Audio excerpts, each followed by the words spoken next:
The advice and opinions expressed by the host of Autism Live and her guests are meant solely as suggestion and should not be in any way construed as child-specific advice. The Center for Autism and Related Disorders advises working with a board-certified behavior analyst who has experience with autism before starting any intensive behavioral intervention. Any choices you make in determining your child's treatment are completely at your own discretion.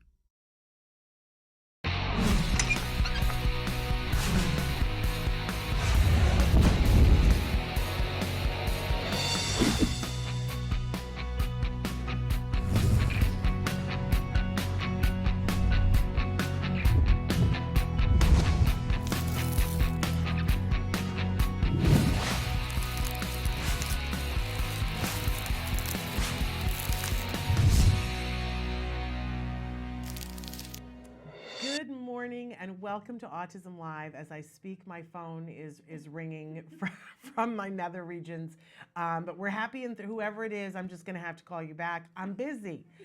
We're thrilled to be here with you this morning on this wonderful Wednesday morning live. We're going to be with you live for the next 2 hours. Lest I forgot to say, I'm Shannon Penrod, and we're coming to you from the Warner Center in Woodland Hills, California.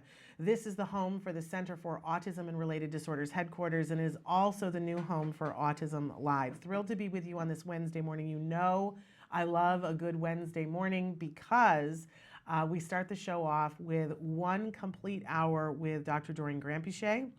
We call that Ask Dr. Doreen because you get an opportunity to ask her questions in real time. We're thrilled that she's here with us this morning. And in our second hour, we do a segment called Let's Talk Autism with Shannon and Nancy.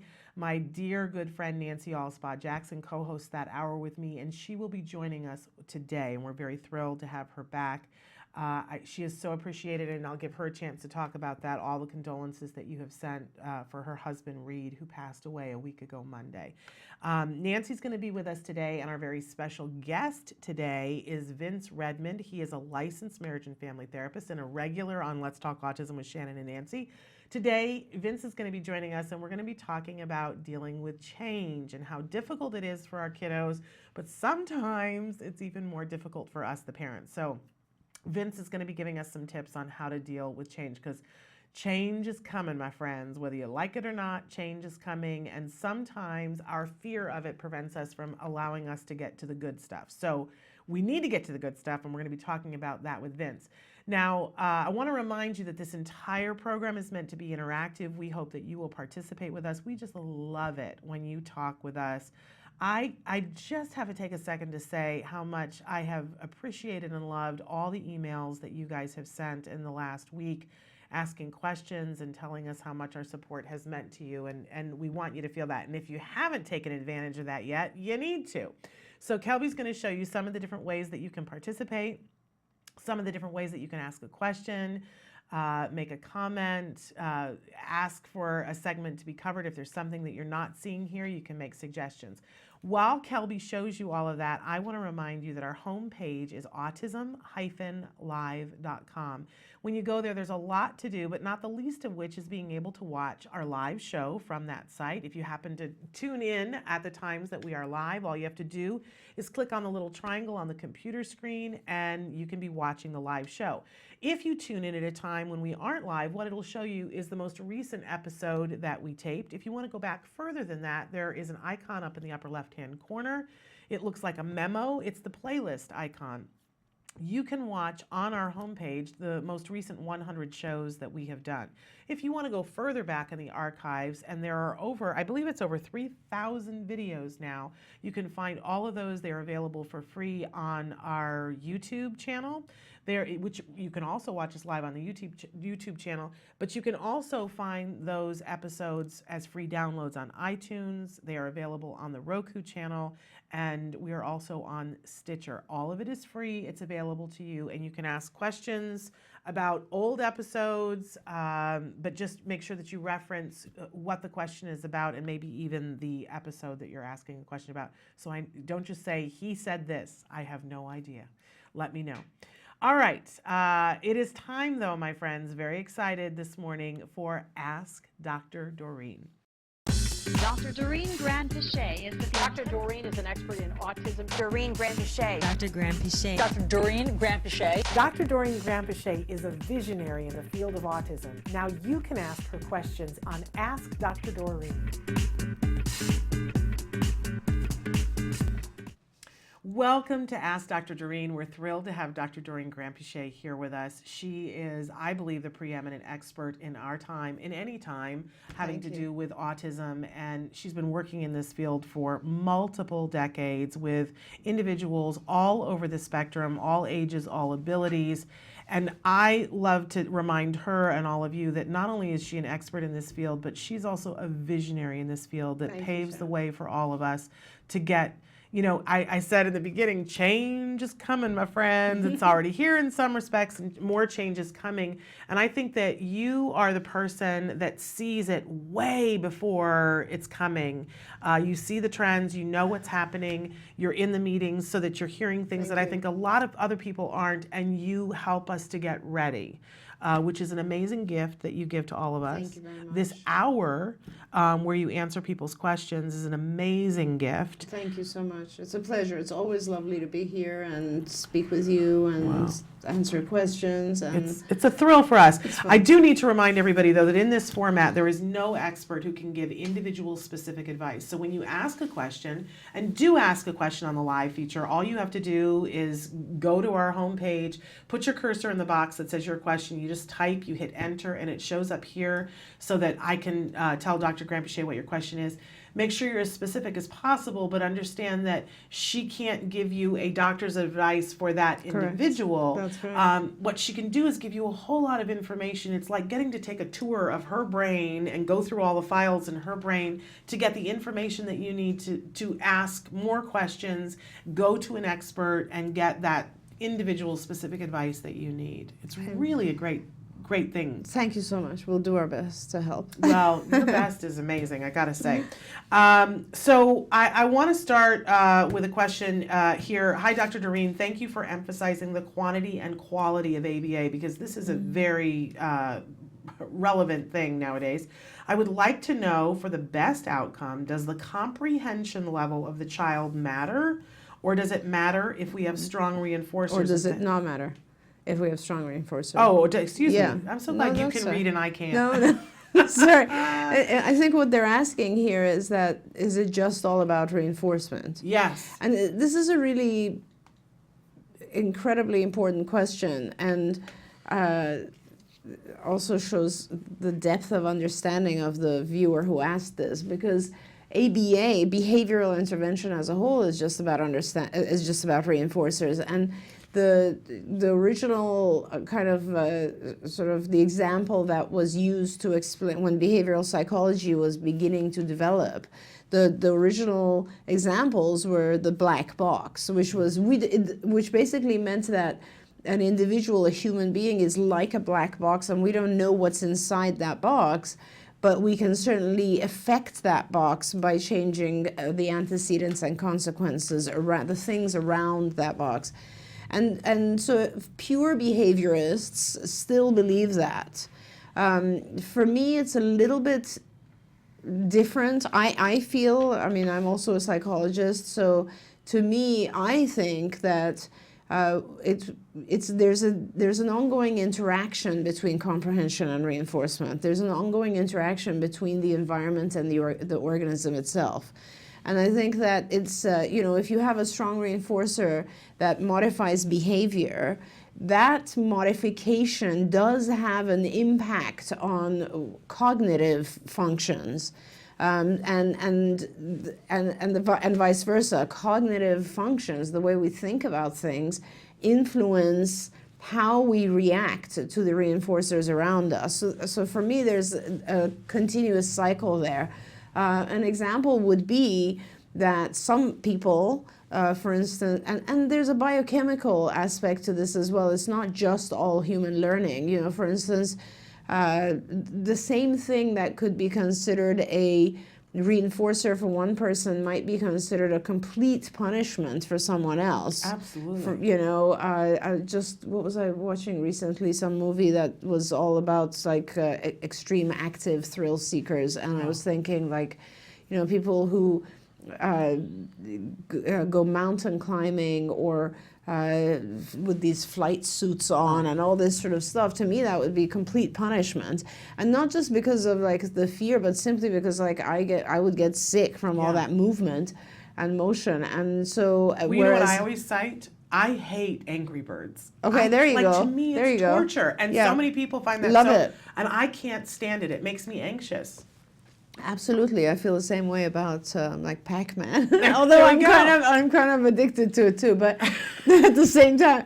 But having said that, so there's definitely, and what influences that is like some people are just biochemically thrill seekers, let's say, and others, like, you see that we already know the brain of the male and female function quite differently, and we have strengths and weaknesses. Like for some males, it is completely difficult to do certain tasks. So engaging in those tasks is very punishing. So, and for females, vice versa, same thing. So it's kind of an interesting thing that we all have different reinforcers. To go back and just answer your question, I think it's both. I think it matters. The reinforcers are probably extremely important. And does the comprehension level of the child matter? It's not so much the comprehension level as it's the level of understanding we have about what goes on inside the child.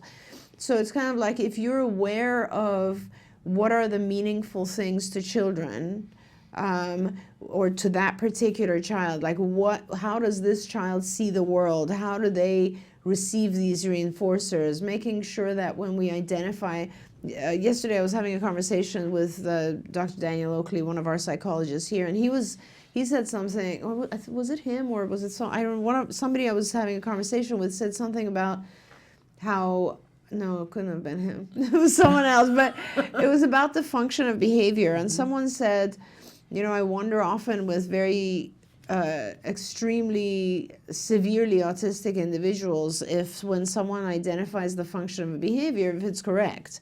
Because how do they can't really express to us. And a lot of times someone will just want to identify a function, will identify a label or an object, and all they're really doing is they're noting the presence of those things in their environment, like tacting. And then the behavior analyst might think it's actually a manned function, like they're trying to request that object, whereas they're not really trying to request, so it's actually kind of interesting. We interpret in our kids everything. We interpret what we think is their reinforcer, what we think is appropriate for them, and so on. So as long as we have a good understanding and we are very careful about how we're interpreting the child's reception of those reinforcers, then I guess, then we're in good shape. Okay. But we can't just say that this is a black box and that reinforcer is all. It's not. No. A lot of other stuff matters. How much the individual is sleeping and what they're eating. Yeah. All these different types of factors come into play. And I wonder too, when reading this question, I know that a lot of times people, when they get a diagnosis and they hear about ABA and they hear about how it can be effective enough to reach a point in which an individual is neurotypically indistinguishable from, their peers, we want to know, well, what does it take? And is my child in the right arena? Is my child, and it's really hard to pinpoint, and I know that you probably better than anybody else can look at a child and say, I don't want to put words in your mouth, but I think you have the ability to look at a child and say, this is a child who has the best possible case for outcome. But a lot of times, I think parents want to know, am I going to be one of those people? And is my child too severe to be in that window? Right. Hard to say, though, isn't it? It's very hard to say.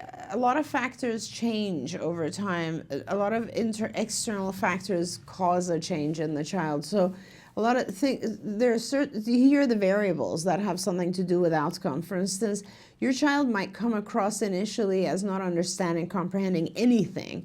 That doesn't necessarily mean that they're not going to have a positive outcome from ABA. There are so many other things that you have to do. You have to Generally speaking, if I wanted to, and we've done this before, so let's do it again because I think it's an important thing for parents to kind of summarize. In my mind, if it was my child, these are the things I would pay attention to. Okay. I'd want to make sure my child is just basic functions. So like, is he sleeping well? Does he have regular bowel movements? Is there any toxicity in my child? Which basically are a set of tests. I would want to look at his diet. The diets are so bad for so many of our kids right now and us. They produce chronic illness and or inflammation, which really leads to chronic illness. And to me, it's really important to make sure that we're doing whatever we can to stabilize the child from many different aspects. One is I want to make sure my kids are sleeping well because I'm about to teach them a ton of stuff. So I want to make sure they're rested, you know, and they can be awake and learn. And then secondly, I want to make sure that they're getting nutrition, which is not causing harm, but is actually making them feel good enough and get them the nutrients they need for their brains to work well and learn and memorize and all that sort of stuff. So those aspects become very important to me. Nutrition is a very important feature here. Then once I have those things under control, I want to learn as much as I can about the sensory input of my child. Like, how do they learn? Some children, most of the kids on the spectrum aren't learning the same as typical kids, which is why they're here. Right. They're learning, one or the other sense is stronger, or sometimes all of the senses are not working as they should. So children might hear things better and learn that way. Others may read and learn that way, or visually memorize things much better. Or sometimes both of those senses are dysregulated and the child has to actually tactile, you know, feel things in order to learn. So there's a lot of that sort of stuff going on, and that's important to know because you take that into consideration as you design a training an ABA program. And then once you have the program, of course, the more intense, the better. I mean, we've published on this. We continue to publish on this. So that makes a big difference. Like, you should be doing all waking hours. It's funny because I always say, you know, all waking hours. And the other day I thought, I think I might have told you the story that we were thinking, where did we come up with this 40 hours? And I called my old friend and colleague from UCLA and said, Tris, do you remember Tristram Smith? We went to UCLA together, and I said, do you remember where we got this from? Where did Ivar Lovas come up with this? And he said, I honestly don't remember. I do. And I said, do you remember he used to say all waking hours? So my assumption was, you know, this is the time frame that parents are working. Mm-hmm. So this is the time frame that when the parent is at work, a therapist covers 40 hours, and then the rest of the time the parent covers. So it's actually not 40 hours. It's supposed to be 40 hours plus whatever the parent does. So it's more like 60 hours. Right. And we were about to write that in a publication that we're writing right now. We're writing a standards paper, which talks about how to pick the intensity and duration of therapy based on the diagnostic criteria. Very much this question. Yeah. So, and as we were going to write that and say by personal communication, like reference it. And then I decided to go back and read the 1987 study, and it's in there. There we go. So I was like, I knew he used to say this. So, you know, and that's a very important thing because nowadays 40 hours is what everybody considers to be the absolute maximum, and everybody kind of expects parents to provide some of that. And so, you know, and even people are beginning to like include school in that. And the truth is, none of that constitutes the 40 hours. Right. The 40 hours is supposed to be pure one-on-one ABA provided by a therapist, and then anything on top of that is good. Is the rest of the waking hours. It's supposed to be in place, exactly. Yeah. So we're going to make sure to include that statement. Yeah. But having said that, so, you know, intensity matters, quality matters. This was a very important thing. Sometimes the ABA is just focused on challenging behavior, and that's not enough because challenging behavior is just sort of a side effect, and you really have to focus on teaching. Sometimes the provider will not set high enough criteria. In other words, it'll be enough if the child can use a PECS program to communicate. That's not at all what you should be doing. Through a good ABA program will push your child as far as he or she can go. And you know, not to say that sometimes I'll step in and I'll say, this is too difficult to program and let's make it more functional, let's make it easier. But having said that, most of the time what I see from other providers is that it's nothing, it's nowhere near the level of intensity that it should be. And I'm not talking about just hours, I'm talking about content, you know, like it has to be meaty. And the program has to be filled with all the key things that this individual needs. You know, that's a very, very important thing. So the quality of the therapists, they all have to care, be committed. The supervisor all has to be very involved. The parent has to be as involved as possible because parents contribute extremely. I mean, a lot of my early kids who recovered, I learned more from the parents. They would come to me and say, you know what, I think he needs pragmatic speech, you know, and we'd sit together and design these programs. So the parents' involvement, I think, is critical. All of those things have to be in place, and then, you know, and if all those things are in place, then you have the highest possible opportunity, let's say. And even if all those things are in place, sometimes it's just the child has too many issues, too many deficits. The brain is functioning too strong in some areas and not enough in others. Sometimes medical illnesses like seizures and so on get in the way. There's a lot of factors. It's difficult. I mean, you really have to be kind of lucky to begin with and then do all these additional things. But those are things that we can put in our control. And I have to say this because somebody had asked me a question last week about why card, why follow the card method and Right. what you're doing. That was the masterclass and why. Because I sort of wanted you to Right. drop a mic at the end of it. You know, Right. here it is. Because you won't hear that from other ABA providers. You will not hear what she just said about nutrition and getting your child healthy and making sure they're sleeping. You won't hear that from other BCBAs. This is why. And I do want to do a plug for your book. Yeah, we haven't done that in a long time, and it's really very good. It's a really comprehensive book, and we've talked about so many different things in there. Yes. And if I could remember the entire name of it and get it right, it's effective. Yeah. Effective behavioral interventions. It's the card for method, but it's effective. I think it's effective strategy. You know what? I'm going to look that up during the break. Just look up the card and I model. need to tattoo it on my forehead because, you know, it is the roadmap. It's important, and I need to Effective memorize strategies for children with autism or something like that. But just look up the card method, and it's important. It is a little bit different from all the other methods in that we really do look at biochemistry and dietary and so on, but also because we are very strong on teaching and not just managing behaviors, managing challenging behaviors. Managing challenging behaviors is a big part of it, but teaching skills is huge. Yeah. Every child, any child who has tantrums or aggression or challenging behaviors, if they learn more, their behaviors decrease. So wonderful. We're going to take a break, and then we're going to come back with more of your questions. In fact, we have a question that just came in about boys wrestling on the spectrum. So the two siblings wrestling. So if you just sent that in, we're going to address that next. Stick with us. More Ask Dr. Doreen after these messages. It's every parent's desire for their child to have a great start in life.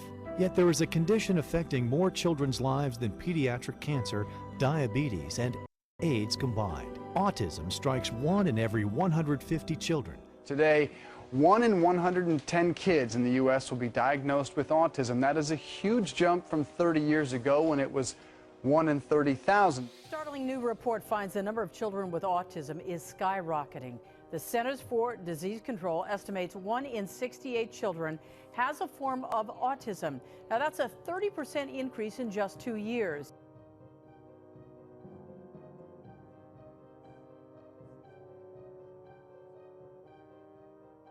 Well, a lot of the children and all the accomplishments over the last 20 years, I'm thrilled.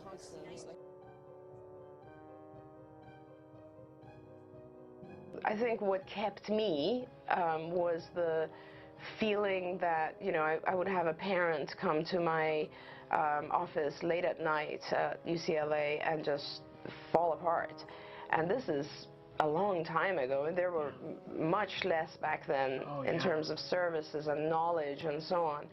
And I would just sit with the family the parents and walk them through and try to take away some of their fears, you know. And at that point I realized, I think the thing that's actually most important to me is that process. I mean, thank God that I've been very, very lucky and blessed to have so many incredible clinicians join me along the way and just develop CARD in such an amazing, magnificent way.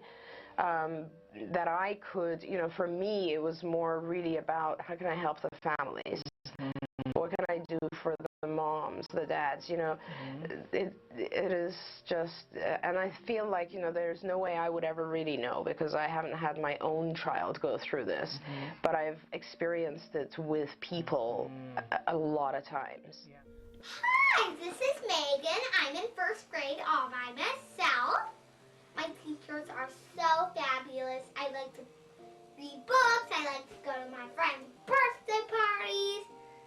I like to invite my friends to my birthday parties. I once had a sleepover with a friend. I like to have play dates with my friend. I'm the best reader in my class. I like to go to the library.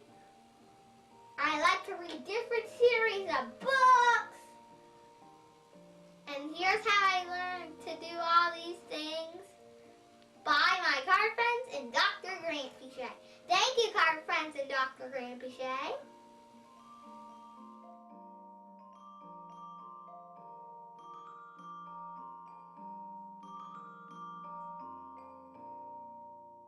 Welcome back to Ask Dr. Doreen and to Autism Live. I'm taking a question that just came in on the live feature. I mentioned it before. Dr. Doreen and Ms. Shannon, I love it when you guys call me Ms. Shannon. My 5 high-functioning autism and 3 typical-year-old boys love to wrestle. It usually ends up badly and someone getting hurt. I'd like them to be able to have some physical fun, but would love advice on how they can do it safely, maybe have some basic rules like an adult needs to be present or no touching faces. Any other ideas? Thank you very much. I have to say this makes me laugh because I'm the middle of, there are 3 of us, right? I have an older sister and a younger brother. And this time of year, always when I see, because we grew up back east, and when I hear people talking about snow days, I have such memories of us just beating the crud out of each other and my mother being sick and tired of it. And do not take my mother's advice. You know how my mother ended it? She would get so sick and tired of it. She would say, all right, I'm going to time, and for 2 minutes, I want you to beat each other to a pulp. Oh my gosh, Just that's hilarious. And we would never make it to the 2 minutes. Within the 2 minutes, we would always be crying, going, I don't want to hit her. Oh my That's God, my that sister is and I so love funny. her. But do not do that. Oh my But gosh, it always that's makes hilarious. me laugh and think about this time of year, especially when Yeah. everybody has cabin fever Right, and if right, they're locked right, up right, too right. long, it gets ugly. Right. Well, I mean, I think like anything else, it is really a matter of just having the opportunity, the time to pay attention to the kids and keep them engaged. Because if you can keep them engaged, none of that happens, right? I mean, I have 3 kids, one of which is a boy, but and I used to travel when they were little. We used to go places like we'd go to Germany because my husband at that time was German, and we would literally for 2 weeks it would rain and we'd be able to go nowhere. And it wasn't like we were tourists. We weren't, because he lived, you know, his family was there and we kind of knew the village and everything. But so we'd have to entertain ourselves in the house. But I had all free time all the time, so I was with them and kept them busy. So obviously if you keep them busy, they're not going to do this stuff. But I get this. I kind of understand this. There's a coolness about this, which is there's an interaction occurring which the older child enjoys, and I like that. I love it. So I agree with this parent that you want to let it happen, but you just want to keep it under wraps. And so the rules you suggested are great, you know, only when adults. And actually, if you can predict it that it's about to start, just have the kids, just teach them that way. When it's about to start at that time, have them say, hey guys, just come and come to the other kitchen, come to the kitchen, come to the other room and say, Mom, can you come over? We want to wrestle. And teach them that's what you want them to do. And make sure that it's okay if you go. So if you go, then you're not constantly stopping and doing this and all that sort of stuff, right? So basically then what you should do is also, in order to avoid the injury, another thing you could do is time it. So like, I don't know how long it takes before someone's injured, but if you limit it to 1 or 2 minutes, it's less likely that they will be injured, maybe a minute. And yeah, you can also, if they're smart enough to understand those rules, then certainly write the rules and make a game out of it. I would like ring a bell if somebody breaks the rule and say, oh no, separate and start again, you know, like wrestling Yeah. match. Yeah. And I'd kind of make a game out of it and then let them enjoy it that way.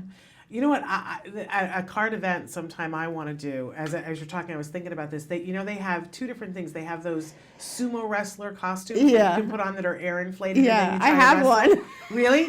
And you really can't hurt each other, but it's a whole lot of fun. You just have to make sure that Best. there's nothing you knock over in a room. You're That's going to break right, a lamp that's or right, something. that's right. And then they have those bubbles that you wear Oh yes, and you play oh yes, soccer with. oh yes. And you can rent those. You can even buy them. But you can rent them to play Really? We need to do that at a We card event sometimes. should. Wouldn't that be fun? And I've seen people have a really good time with that. And it gets out all your yah-yahs and all that aggressive stuff, but it makes it impossible You for know, somebody it's funny, to hurt. in our old building, I don't know if you remember, we had a padded room because I don't we remember that. were getting a lot of referrals from regional center for adults who were very, very aggressive. And so we needed a padded room. So the whole room, the floors, everything was completely padded, all the walls. So there was no way the adults could injure themselves. And we would use that room occasionally for that purpose of teaching, and then the adults would get aggressive or upset and they wouldn't be able to hit their head or injure themselves somehow. But a lot of the time when the room wasn't used, we would literally, take kids in there and just like throw each other around and Have like, fun. it's a really fun sensory Yes. activity. Yeah, absolutely. Love that. So, you know, because this takes me back. I can remember times when we took the mattresses and rode them down the stairs. Oh gosh, So yes. fun. I mean, there are fun things that you can do to get those yayas Totally. out when you're dealing with snow. All right, good luck. Let us know what happens. You know, may the force be with you. Okay, moving on to high-functioning autistic 8-year-old. What are the basic perspective taking and executive functions we should teach? Isn't this Whoa. a great question? This is a great question, but there's way too many here to respond. So you are the perfect person for skills. You need to go on skills for autism.com. Because skills is actually intended for the high-functioning 8-year-old. That's when I made it, I figured if I can teach every skill up to the age of a typical 8-year-old, then I'm in pretty good shape. And so that's what we have in there. And so everything in there, and you would go in and you would go under the executive functioning curriculum and you'll see many, many, many lessons. And these are lessons that are not just, you want just perspective taking, then you need to also look at the cognition curriculum. So there's two areas, cognition and executive functioning. I would suggest you will look under social skills as well, which is our largest curriculum, and that's got a massive amount of stuff in there. Perspective taking, the cognition curriculum has a whole series of things, because perspective taking is not, it's not just one skill, it influences a lot of other things. So for instance, if you can't take someone else's perspective, which taking someone else's perspective in itself, let's talk about that first. Taking someone's perspective in itself involves the understanding of a lot of different things. So we start teaching the child at first to identify their senses. So they would actually have to know how they receive information, like how do you know that? Yeah. Because I saw it, because I heard it, because I just know it, I learned it somewhere, because I overheard it. I mean, there's a lot of different things, because I figured it out, whatever. So that's one lesson. Then it's sensory perspectives. And sensory perspectives are teaching the child the concept that when you learn something, it depends on your particular perspective. So one of the ways we teach that is, for instance, we'll have the child stand behind an object, and then they'll talk about all the things they can see, versus if you take the object away, then their knowledge changes. So there's a whole lesson called sensory perspectives, which really is there's millions of things within that. I'm like shortening this And very it's quickly. so fun. Can Yeah, I it's just a lot say, of fun. I'm thinking about the 3-year-old and the 5-year-old and how much fun they would have with it. Absolutely. Going through. I remember my mom was visiting when we happened to go through these lessons, and we had a ball. Oh yeah. We had a ball with these lessons. They really are. They're a lot of fun. Like one of them is actually, there's so many. Like there's Yes, a it's million. endless. There's really a million lessons under there. So then, once you teach the child senses and sensory perspectives, then you have to go into teaching the individual how this affects their knowledge. So there's a whole area called not knowing. And there's a lot of stuff in under knowing and how your knowledge changes based on the things you see and perceive and are told and all that. And then you have to go into the whole area of beliefs, which is it's extremely complicated because then we start now talking about beliefs and false beliefs, and the concept that the things you know could be true or false and or lies or the reality, and how that affects your belief system. And then beliefs obviously go into a whole series called preferences, because our belief system influences our preferences and the things we prefer. Like, I might not like lemon cake because I believe it's going to cause me a stomachache based on some experience I had years ago, or whatever it is, So there's all this whole cycle kind of has to be in place.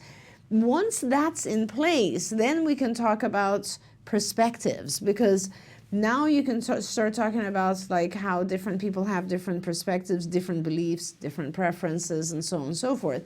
And it still requires a lot of practice for a child to understand the inner workings of someone else's mind. So that requires a lot of teaching in the area of inferences, inferring from looking at the individual's facial expressions, body language, what they said.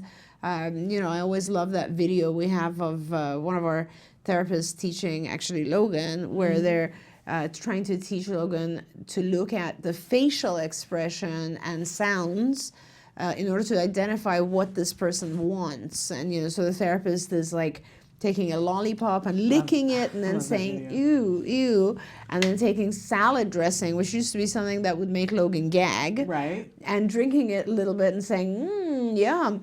And the intention is for Logan to be able to look, and even though he hates salad dressing and loves the lollipop, to be able to realize, wait, she has a different preference. Her stuff is completely, so then when I, as a therapist, say, what do I want? The child is supposed to learns to say, you want the salad dressing, actually, not the lollipop.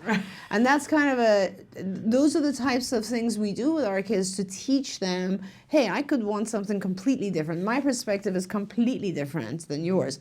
And all I just talked about was really just more perspective taking. Right. Now, in the executive functioning curriculum, the focus is much more on planning ability, because the executive functions are very involved with planning.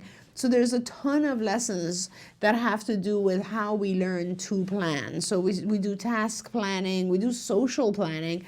Social planning, for instance, has to do with, there's a group of children, how do I enter that group and how do I engage?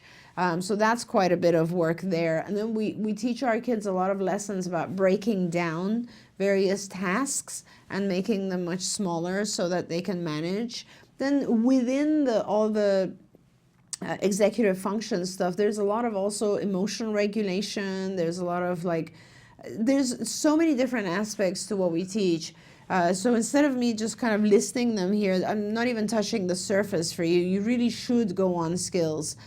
Skills for autism, massive list in the executive functioning curriculum as well as in the cognition curriculum, and you'll enjoy those quite a bit. You will enjoy them, and you will see things that you will want to work on yourself. Absolutely. You will, because absolutely. It just always happens. I mean, there's a lot of, the EF curriculum I like because it talks also about just regulation, like self-regulation, and I think that stuff is so important for all of us. Yeah, it's the master class in how to be successful at the things that you want to be successful at. Yeah. We all, I mean, when I first read the EF curriculum and I was looking through it and I went, oh, this is what people go to business coaching for, because when people are doing their business and they're successful in this arena, but they're just not getting to the success they want to, and it's usually because there's some place in the executive function arena that you just aren't following through on, Absolutely. or you're not being organized, or not paying attention to what the result is, Right. or just letting one ball drop. So Absolutely. it's fascinating for all of us.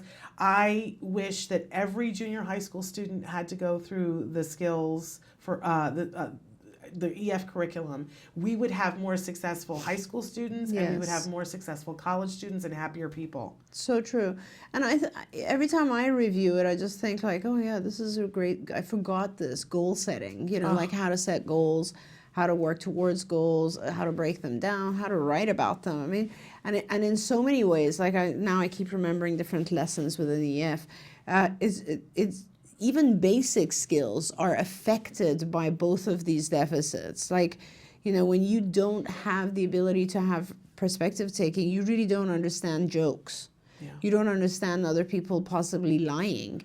You misinterpret when people are laughing with you versus at you. You misinterpret people's intentions all the time. So and your EF functioning, when you have EF dysfunction, you have a lot of problems with just keeping on task, motivating yourself to go to the next level. Sometimes things are so overwhelming, there's a lot of people that would benefit. Most of our ADHD kids really benefit from the breaking down of tasks for the EF portion of the program. So yeah, please go there. Let us know if that helps. I'm pretty sure you'll love it. And I know this was a question for an 8-year-old, but I just want to say that for those of you who are watching who have younger kids, the EF stuff starts as early as 9 months. Yeah. So actually, I think cognition starts around 9 months. Don't be afraid to start working on those earlier lessons, because it will set you up for more success when your child is working on the stuff that's appropriate for an 8-year-old. Absolutely. All right, we're going to take a break, and then we're going to be back with more questions right after these messages. Stick with us.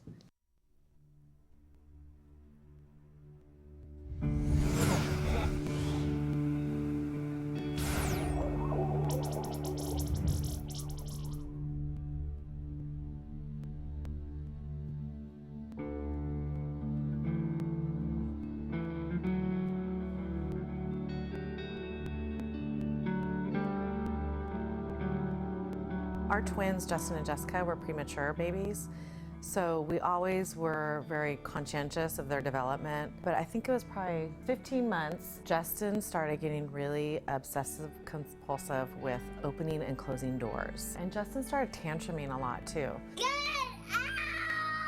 I will! These would be major tantrums that were just completely debilitating to the family. Having to take them out of the house, put them in the car, drive around, just to calm them down. I remember a breaking point and just thinking, you know what, we got to do something. This is not right.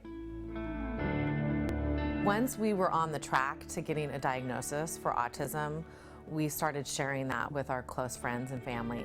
It just so happens that somebody from our older daughter's private school called us out of the blue. She introduced herself and she says, I know that recovery is possible. Those words so early in our journey were a guiding force for us. As we got more educated in knowing what is effective therapies for kids with autism, we realized quality ABA is vital to that progress. That's where we decided that CARD was the right provider for us and for our son. Justin responded very well to therapy. The behaviors were tracked, and we saw that what was being instituted was working. Justin, what are you doing? I'm coloring. You are coloring. Good for you. There was real progress, and there was progress that was tangible. I just remember when he made a sentence, he said a sentence. We were just happy about it, going, no way, I can't believe you just did that. What's the date? The 18th. 18th of what month? December. Oh, what year is it? 2007. Oh, okay, so how old are you today then? 5. The therapies that CARD did for Justin didn't just impact his daily living skills, but it was a positive impact on our entire family. I'm Justin. I am in 4th grade. I like playing video games sometimes. My dream to build a teleporter machine. Like sometimes if like we're on an airplane and it's like really long, you guys just say, oh, hurry up with that teleporter machine. We're waiting on you. And I just started Friday Night Lights. This is our third game of the season, and it's pretty fun. You have to be fast. We attribute so much of Justin's recovery to CARD. Their goal was the same as our goal. We wanted Justin recovered. June 12, 2008 is a day that I celebrate every year because that is the day that Justin was deemed recovered from autism. And Dr. Doreen Grandpichet met with us, looked at him and just said, he's brilliant. You need to keep his mind stimulated because he's very smart and he has no residual traits of autism.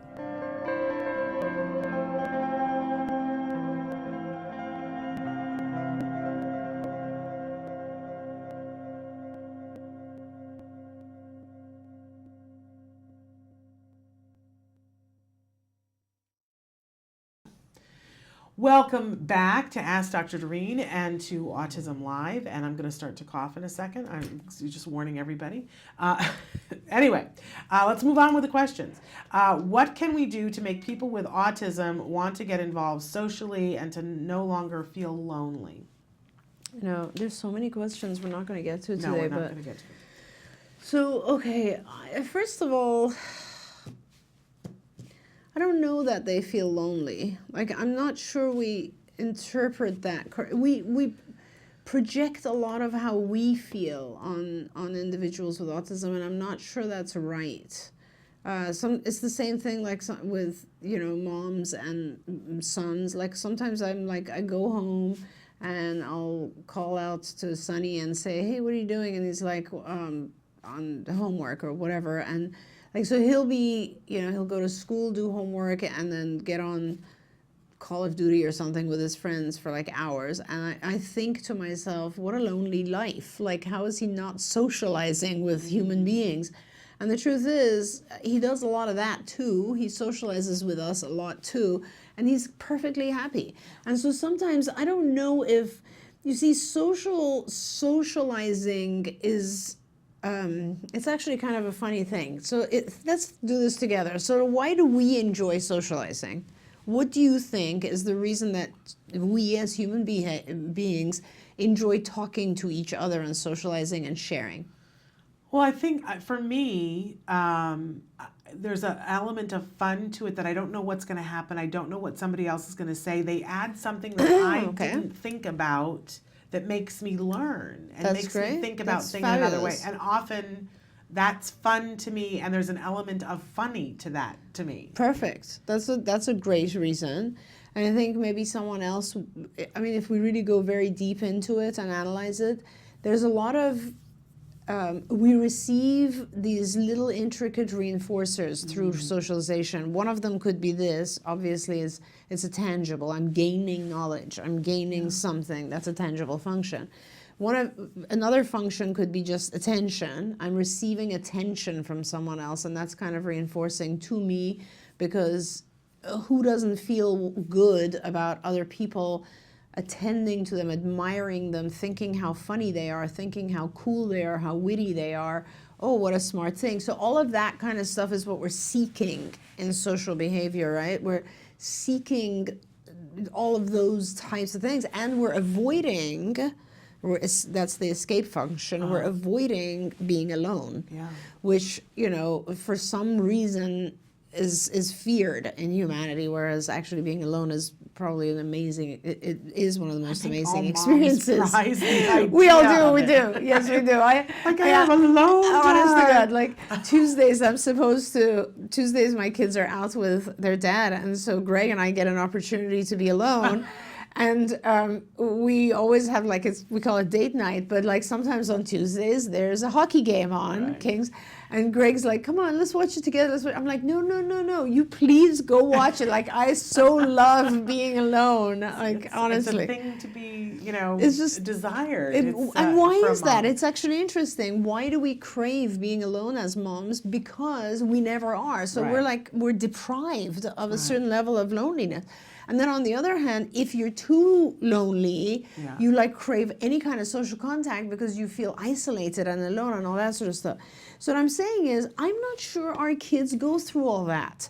I don't know if they have reinforcers in social interaction, because most of our kids couldn't care less if they are, like, you know, approved of by their peers. They don't seek out those kind of same types of acceptance or being part of a group. They don't have that awareness, and they don't have that, they don't care too much about that stuff. And that's why I always say our kids are the coolest kids in the world. They're pure. Yeah. They don't have the need to gain satisfaction from someone else. Yeah. You know what I mean? And that I love. That just makes them so much more real. They're real. Yes. But so it's because a lot of that social reinforcer is superficial stuff. You know, it's like, oh, I am good enough. You know, Right. and our kids don't really need that much. You know, so to some extent, you could do two things. You could make the social environment more reinforcing, because clearly it's not. You know, so how do you make the social environment more reinforcing for your child? I don't know. That has to do with every child. Yeah. Like, make sure there's a game or activity involved that is one of the things your child likes to do. So sometimes you'll see kids, boys especially, and they're working on they're doing their own they're doing something on the internet, and they're sitting next to another person, and maybe they'll say 2 words in 20 minutes or in half an hour, but that's social. That's enough for them. That's all they really want, is proximity.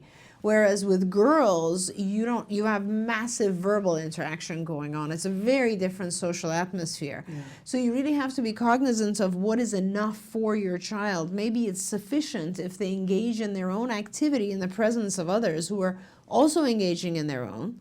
Or, you know, then you will produce some form of interaction. Now, there's in skills, there's a whole section on social conversation and social interaction. So there's conversation alone. There's so much to learn in order to do social conversation. You know, everything from being able to take turns and pay attention to the other person adequately, and then, you know, make sure you repair the conversation if it's broken, make sure you can come back to it, make sure you can notice when people are tired of this topic, whatever. There's like a million things around appropriate social communication. So, I mean, you know, I'm trying to answer the question as best as I can. I want to kind of say, first of all, don't worry, because sometimes our kids get their reinforcers in other ways, not necessarily social. And I always say this is so important, because, like, look at the future. Look at where we're all going. I went to a restaurant with my kids the other day, and we were all talking, and I said, guys, look.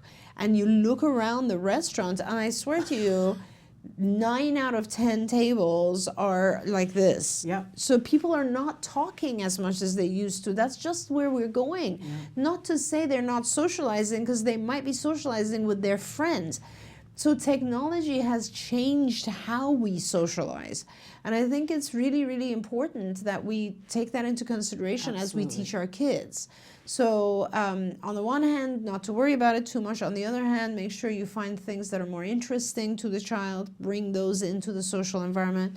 And third, please go on the skills website, because you'll find a million things to do for social interaction. Set them up for success when they're doing the thing that they enjoy. And this also made me remember that I need to add a whole increase the technology section. Okay, great. We have time for one more question that just came in the live feature. Hello, but we don't have a lot of time for it. Hello, my son is in a mainstream first grade class. His teacher reports a lot of talking back and arguing. He reports that he just is trying to talk to them or tell them something. I know he feels like he's not being heard. Do you have any suggestions on how to handle this? Make a time and place when he can make comments, and not after he was given instructions and they said thank you. I love it. I feel like a lot of the parents who write to us are just already behaviorists. That's a great idea. They're amazing. I would say, yes, first of all, I would have someone observe. Like, I definitely want to get the right story. Yeah. So, and I would have someone observe who's not you and who's not someone your son will react to necessarily. So maybe a cousin, a friend, someone your son's not going to know right away. And you can set that up with the school, and it's 20 minutes is enough. You just go in and or they might allow you to observe longer. Hopefully they will, because you want to try to catch this situation happening. Yeah.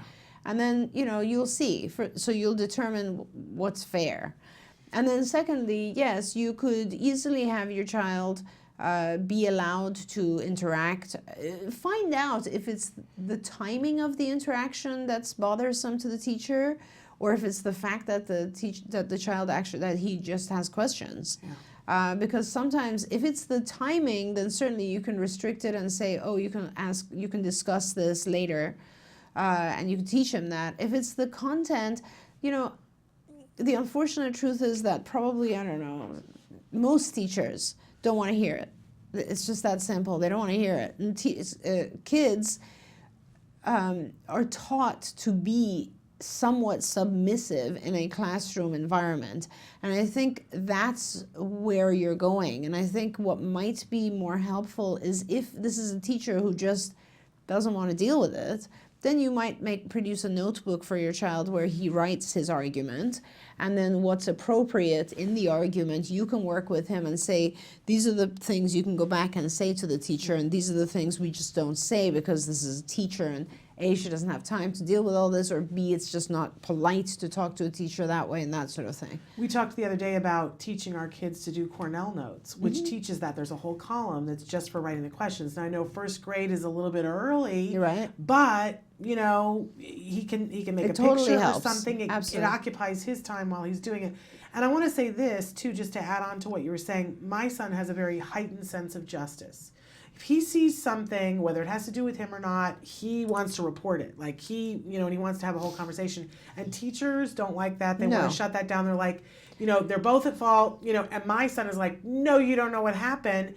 And he will fall apart if he feels like he's not heard. I really, that sentence where you said your son feels like he's not being heard. Yes. And what we said to the teachers was he has a heightened sense of justice. If he feels like he's not going to get his day in court, we will see behavior. If you just say to him, we will talk about this later. I will give you a time to tell me everything that you want to tell me after the bell has rung. Then sometimes it works itself out and he doesn't have to have his day in court. But I had to give that to the teachers because then when they say that, that signals Jem, okay, it's okay. I am going to be heard later. We did have to teach him a little bit how to wait. You always talk about the importance of teaching the lesson of waiting. But that for us, giving the teachers that phrase has made a huge difference for us. That's a fantastic idea. And if there's a teacher who's willing to do that, I like that. That's very nice. Well, we told them they might see tantrums and behaviors that they do, and so they're afraid. Yeah. And so they say that because they're like, oh, well, if that's the thing that works, I'll say that. That's really good. Yeah, that's fabulous. And I think, this is a first grader, so it's going to be impossible for him to write something out. Well, but maybe not. writing a picture or anything that allows the child. You're right, Shannon. This really has a lot to do with waiting. And you put it in a really nice way, a heightened sense of injustice. And to me, it's that closure that we need when we're a little bit obsessive compulsive about rules. And it's kind of like the rule is broken here. Somebody did something wrong and the punishment didn't come. Or, wait, what you're telling me doesn't make any sense, and that sort of thing. Having said that, I just want to tell this parent this is a really good sign. It's a fantastic thing that your child is doing this because that shows how well he's thinking about things and processing. It's fabulous. It is, and they're going to love him in college. I realize you got a ways to get. Put him in the debate team. Exactly. Love, love, love it. All right, we unfortunately are out of time. We didn't get to all the questions, but we'll put them back into the mix for next week. Thank you so much. Thank you so much. For everything Pleasure. that you do Always and everything lovely that to be you here. share. It's amazing to have Thank you here. you. We're going to take a break. When we come back, it'll be time for Let's Talk Autism with Shannon and Nancy. Nancy Alspaugh-Jackson will be here joining me. And our special guest is Vince Redmond. He's a licensed marriage and family therapist who has extensive experience working in the field of ABA and ABA therapy with kids, teenagers, and adults. He's going to be talking to us about how to deal with change. So stick with us. Here first is the A word.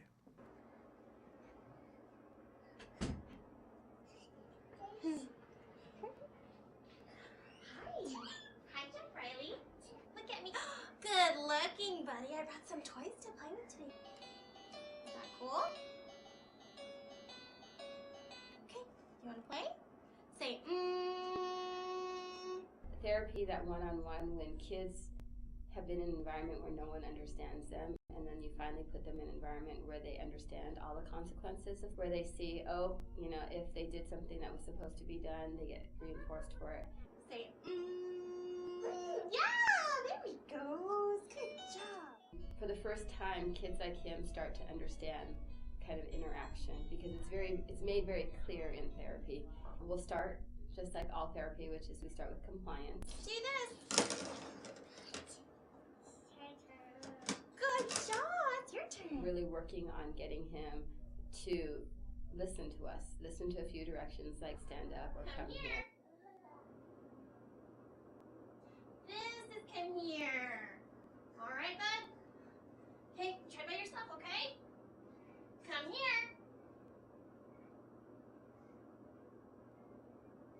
All right, you did it. Good job. See, that was so easy. The idea is that we had to get his attention first. And once you get a good foundation of compliance, then his therapy would be a combination of at the table where it's very clear and succinct language combined with just more play. You say, what is that? Banana, that's right. Banana.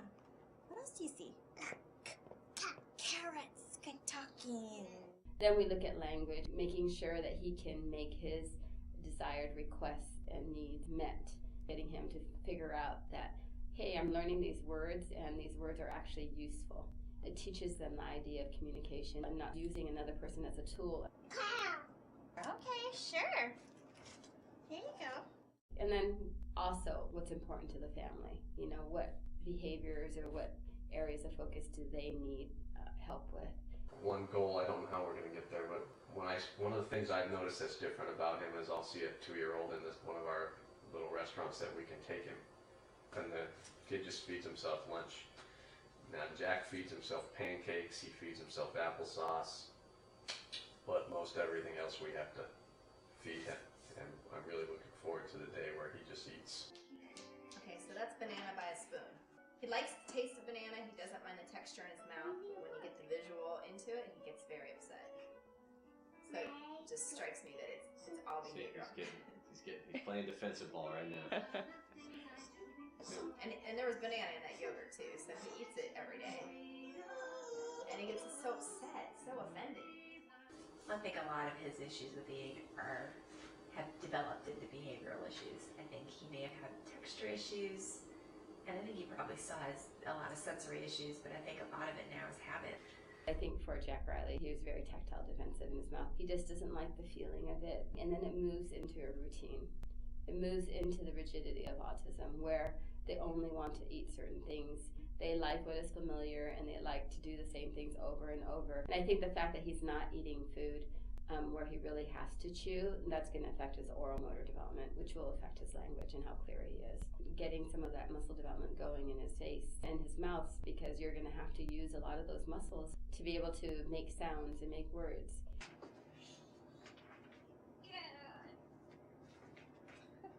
What are you doing, kiddo? So silly.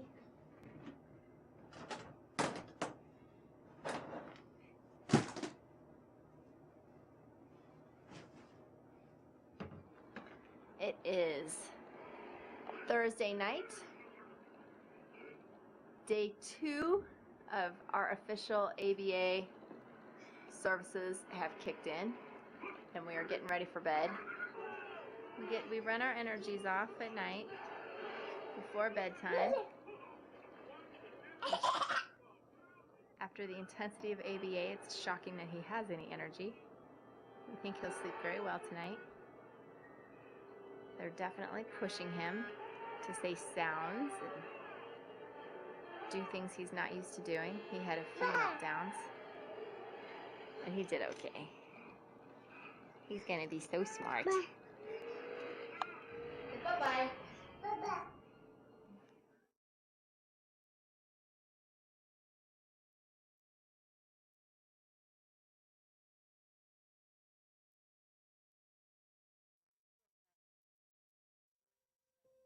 What would you do if your child was hurting? If your family's future was uncertain? If help seemed out of reach? Have you been given no hope? Taga means I am not alone in this. This is the reality for families affected by autism. And today, the number of children with autism is growing more rapidly than ever.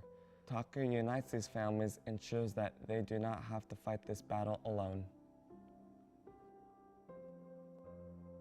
Our oldest son, Jared, who has autism, when we first took him to the doctor to get the diagnosis, you know, it's so sad because they offer you nothing. There's no help, there's no hope. One of the things that you learn with autism is being very grateful for even the small milestones. You know, when you first get the diagnosis, you go through all the range of emotions. You know, this can't be happening. Why is this happening? You have to get to a point where it's the emotion that has to be leading is, what can I do? The first thing that struck me was walking to a room and seeing, oh my gosh, we're not alone. And there is this very strong community that's already set. And something I still today associate with TACA the most is hope. To me, that's what TACA means. TACA means hope. It's like you've got all these dreams and goals of what your son's going to do, and you get your diagnosis and you're sent home. And that's it. There's no plan of action. There's no, here's autism, here's what we're going to do to make your life better and help him. It's strictly go home and try to process it and go on the internet. It was devastating, and you just, you know, you go through this 3-week of depression and then you snap out of it. You have to. And then you start making phone calls and trying to figure out what is autism and what are we going to do. And then we found TACA, and it was life-changing. Autism, there really is no definitive answer. It is trying to find the resources that are out there that can assist you to help your child so that, you know, you just don't feel so helpless at those particular moments. There was direction and there was hope and there was a little ray of sunshine that he's going to be okay and we're going to be okay.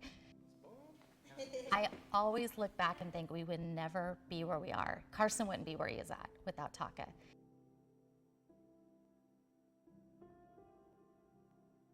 So 13 years ago, my son was diagnosed with autism, and that put our whole family into a tailspin. There were so many different ideas and things that were not proven. Nobody knew what guidance to give us. We had no direction. And then we found TACA. They helped give us a path to follow, help give our son a better future and make him healthy and put him back onto the road of recovery. When your son's first diagnosed, the first thing you hope for is, gosh, I just want my son to speak. I just want to be able to communicate with him in some way. Then you want a little more. You want him to go to a regular school. Then you want him to potentially have a real life and go to college. So you're always hoping for the future of your child. My son is a happy, healthy, vibrant young boy that's going to turn 15 really soon. And we couldn't be more pleased, and without TACA, I don't think we'd be in the place that we are today.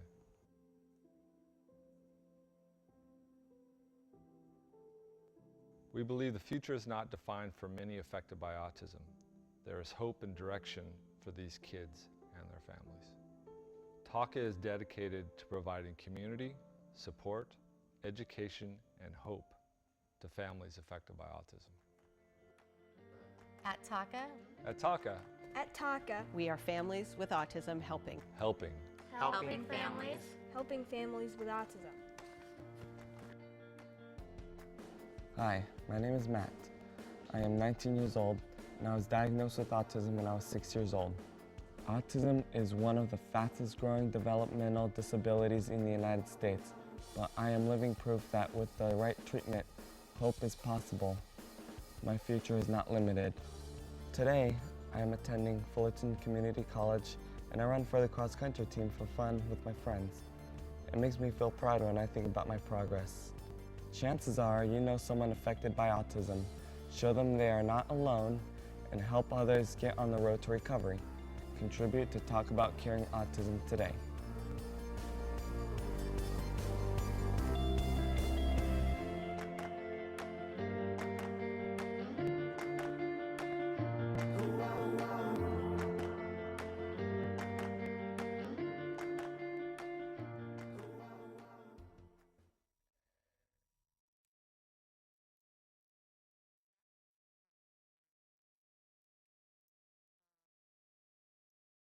What is autism? What is autism? What is autism? What is autism? What is autism? What is autism? I've been asking myself that for a very, very long time. Let me think about that one. Trying to, Jeez. Let me think. Oh man, that's a big one. Yes. Autism is a neurological disorder that affects many of our kids in different ways. It's a learning disability that affects the cognitive functions of the brain. A lot of people have the misconception that it's a disability, and it's really not. I look at it as like a special gift. When one person thinks differently from another. It's an opportunity for everyone to learn to understand someone that's a little different than them. Autism is the ability to educate. They're given so much talent in different areas. To me, autism means a chance to be with and be around people you really care about. Autism is beautiful. It's a way of seeing the world differently. It's always unique, totally intelligent, and sometimes mysterious. Happiness that comes out of my son's hard work. It's a movement. Unpredictable. That's right. Awesome. Love. The field I want to work in. Laughter, fun, joy. Autism is beautiful to me. I want you to remember these 3 words. There is hope.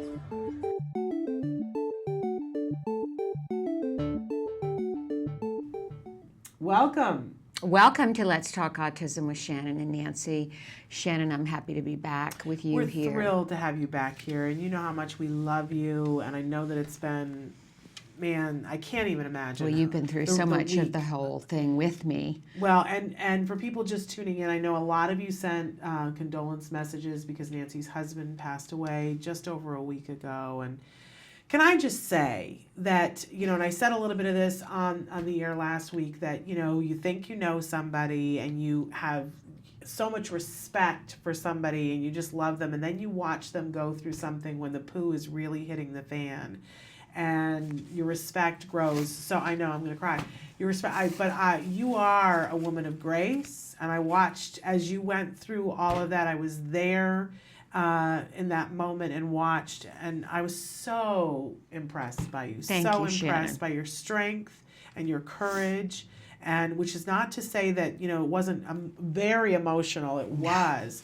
And you know, sometimes that's a hard thing. As women, you know, how do we be strong and emotional? And man, you gave the master class all last week in that. So Thank you so much. So much love and so much respect for how I watched as you handled that with your son. Oh my goodness. You know, and I said this last week too, you know, what a hard thing to say goodbye to somebody, but you managed to give your husband the most spectacular death. And that's really, like, I don't mean to make that sound flip, because I don't mean that at all. I appreciate that, because that was a very important thing to me. My father died in my arms, and I didn't want to talk too much about this today because I'm kind of holding it together by, you know, we have different coping mechanisms, and mine is to kind of be productive. Yeah. And he died in my arms, Reed died in my arms, and you were in the room. And it was a room filled with people who loved him, and it was a sacred you telling death. him that you loved him. Yes, and I just want to thank all of you. I mean, I got some emails and some cards and thoughts, and I know you've been passing them to Shannon. And I sent Shannon last night a quote that was in my beloved grandmother Diddy's Bible, and it's from William Blake, the poet. I looked for my soul, and I could not find it.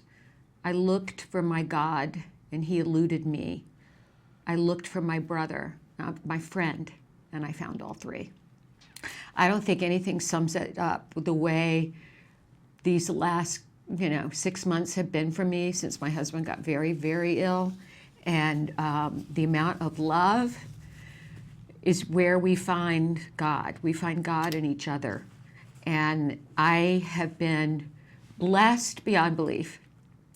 And I just want to let you know that Wyatt is doing well. We did work with a grief counselor who Shannon met, and she was there the last day of my husband's life. He did go up to see his dad. We prepared him. His dad was not conscious at that point. But we started being very honest with him towards the last week, and I just think this is important to share with all of you who might be going through things with grandparents or pets, or hopefully not the loss of a spouse or a child, but we did start to tell him that his daddy was not going to be with him much longer, and he did some bargaining with us. Shannon was there. That's amazing. It was absolutely. That's a bright, sensitive kid. Yeah, very bright. When I sensitive told kid. him that Daddy had to probably leave his body that day, he started negotiating. He said, "Can you wait till I'm grown up?" Then he went to, "Can you wait till I'm 20?" And then he went to, "Can you wait till I'm 15?" And then finally, "Can you wait till February?" Right. And it was rather heartbreaking. And when I told him his father couldn't speak to him that day, he said, "Is he nonverbal, Mommy?" Bright kid. Bright kid. So anyway, Wyatt is doing well. We're sharing, he has nights where he comes and gets in bed with me and cries. And crying is a good thing because my son doesn't cry a lot. And we look at pictures and he knows that Daddy is in the stars and in all around us and in each of you. So thank you very much. I really appreciate it. Yeah. Okay. And then we're gonna pull it together here because we have Yeah. a whole bunch to talk about, and not the least of which we have Vince Redmond, who's going to be with us a little bit later on in the hour. He's a licensed marriage and family therapist, and Vince is going to be talking with us about change. Yeah. I had the great fortune last night to be on a call with a bunch of parents talking about there's a lot of change that's coming in the world of autism, and talking about potentially these parents moving from a home-based treatment center to a center-based treatment center. And I was in another conversation the other day with a parent dealing with change that's happening within their team. Change is hard. It's hard for our kids. It's hard for us as parents. So we're Interesting addition to that point. I heard on the radio this morning, they asked, what do you think the most difficult time in a mom's life is with their child? What do you think is what would you guess? I would say when they go to school. It is middle school. Oh, well, here we are. We're at home with that. That's our neighborhood. Well, interesting. Middle school. Because that's when the most change in developing friends, the most change in cliques, the most change in being aware of differences. You know, when they're younger, it's kumbaya and everybody, elementary school, they're pretty loving.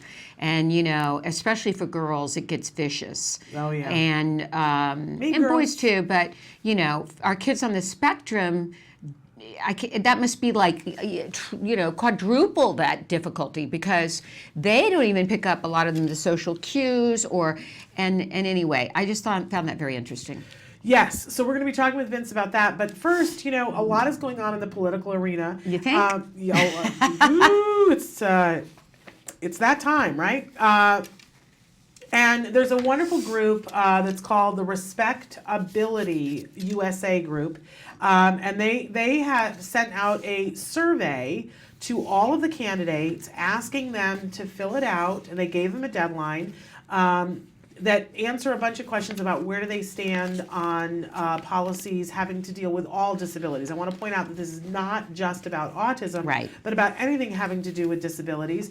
And some of the reports are starting to come in. You can go to respectabilityusa.org to find all of these. We have in front of us the 4 that are in. And so just to briefly touch on them, Sanders was the first to fill it out. And so you can go on and look at what he has to say. Shannon, you didn't see a mention of autism in Bernie Sanders, did you? Well, I don't see a specific, I will say this, I don't see a specific plan about, because, you know, here's my thing. Disability is a wide area, and there are different needs, and within that arena, there is the subsect of autism, which has very different needs. And I don't yet, even though he answered these questions, I don't see a specific, he's very much been on the autism task force, he's been involved, but I don't see what the autism plan is from reading this. And he does have a lot of very specific plans for the disabled in general here. Yes. Very, very specific. I really specific. want to applaud him for being the first. He took that very seriously, and he was the only, my understanding is he's the only candidate who got his report in within the deadline. I don't know how long they had it, but, you know, I got a message saying, you know, he's the only one that got it in on time. Now, Hillary probably has the most extensive specifics, and we know that Hillary Clinton is the only candidate thus far to have a specific Autism Works initiative for autism, which is a 4-point major plan for addressing the needs of early diagnosis, intervention, aging up, and adults with autism. It is very comprehensive. And I believe you're hoping to have at some point. We had Tony Quello on the show on Friday. And tell us who Tony is again. Tony Quello is one of the top advisors in the Clinton campaign about disabilities. He was a former California state representative, and he was one of the authors of ADA. Okay. I mean, right. He's one of the big guys. Who's been around a long time. And so he was on the show on Friday, if you saw it, with The Future is Bright with Stephanie Schaefer. That's the show that we do in conjunction with Autism Society of America. So you can watch those tapes. He answers some specific questions. Okay, can they go on Autism Live and Absolutely. get that? Because I need to watch it. Yep, and you can go, if you go on the playlist in particular, you can find go to The Future is Bright. You can find all the videos there. But they're also very recent because it was Friday's show. And you were very impressed with him. I thoroughly enjoyed Tony, but I mean, to be able to talk to somebody who co-authored ADA, come on, I mean, that's a chance of a lifetime, right? So I thoroughly enjoyed getting a chance to speak with him. He is a person who identifies as having a disability because he has epilepsy. So he's coming from first person status saying how important this is, and I really appreciate that he's a part of the conversation. Now, I will say, too, that there are two from the Republican side who are in. Yes. Perhaps not the two that we would, I'm sorry, It's taking okay. tissues. Perhaps not the two that we would most like to hear from, but we are hearing because they're not the leaders in the polls. That's the only reason why. Yeah, they're way down. But Jeb Bush and Chris Christie took the time. Now, I will say this about the Chris Christie, that he specifically cites what his autism agenda is, but it starts with that New Jersey is considered to have one of the best systems in the nation for identifying, diagnosing, and documenting children with autism spectrum disorders, and how much money he has given. Now, I will say this, and he goes on to say that making autism outreach is a priority. And while we appreciate that, I would say that his report card for actually getting services to individuals, New Jersey is known as either the worst state or the second worst state. Well, it's interesting here, Shannon, on page 2, it says the very first thing in this disability scorecard, very first thing he says is, one of the top priorities of my administration over the past 6 years has been the developmentally disabled community. Our state has the highest rate of autism of any state in the country. He's very aware of that. So those issues are extraordinarily important to both myself and First Lady Mary Pat.